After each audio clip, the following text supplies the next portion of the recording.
Hi folks, I'm Matt and welcome to My Expanded Universe, a show where I go through the entire EU in chronological order as best I know how. Folks, we're going to talk about two little minor short stories from the Star Wars Adventure Journal. And first one I want to start off with is Star Wars Adventure Journal number 3, written by Anthony Russo. Basically, it's called Blasters for Hire. Now, in this very short story, a freighter captain is commenting on there are some mercenaries out there fighting. He's like, well, they look like they're fighting for the New Republic. He goes, the New Republic wouldn't hire mercs, would they? And now the story goes over into the role-playing, dialogue about, hey, you're with the New Republic does hire mercs from time to time because sometimes they just need to pay the right people to do the right job to get the job done or something.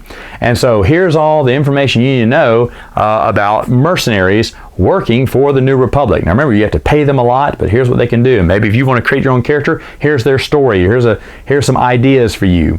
I really enjoyed, I've sung praises for Weston Games for so long on this channel that there's really nothing more to say, but I'm going to go ahead and say it. I really enjoyed how Weston Games spurred your imagination with a little short story. They didn't have to do that. They could have just said, hey, here's information about if you want to put mercs in your role-playing game.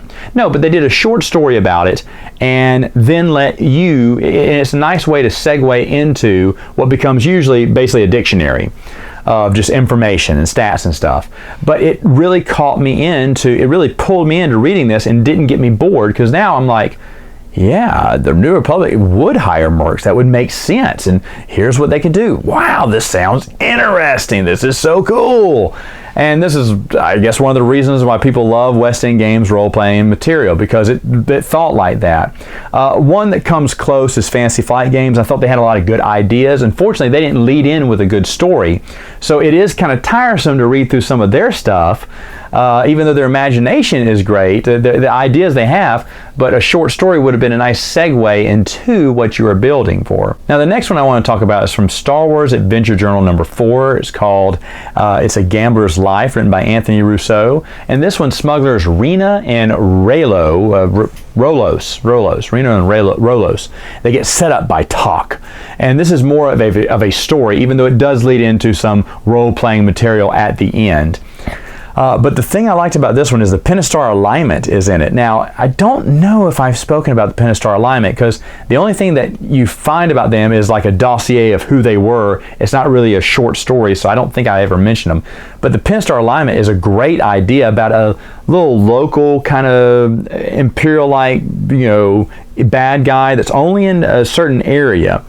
And they're just so interesting. It's one of the most interesting things I think Weston Games ever came up with. They came up with a lot of good stuff. But Pentastar alignment, I remember that really caught my eye and really had my brain working overtime. So to see them incorporated into this story as the enforcers or as the law into this little section of the galaxy where it's happening was very interesting. And of course, why wouldn't Weston Games mention them? It's their own, invention or creation. Why not put them in a story? But I did really enjoy that. So again, kudos to West End Games. The Star Wars Adventure Journals, they may be hard to find online, folks, and it's sad that they're not all in print, all these short stories are, but if you can get them and you can afford them, then yes, the Star Wars Adventure Journals, in my opinion, are really fun. If you play role-playing games, then yes, a no-brainer, you should definitely want them. Now, these could be available for, download online, I don't know. I know a lot of RPG material like that you can buy downloaded, or you can find downloaded printable copies. And if so, that would suffice as well, because the Star Wars Adventure Journals do cost a pretty penny. Anyway, folks, that's all the time I have for now. See you next time with another video.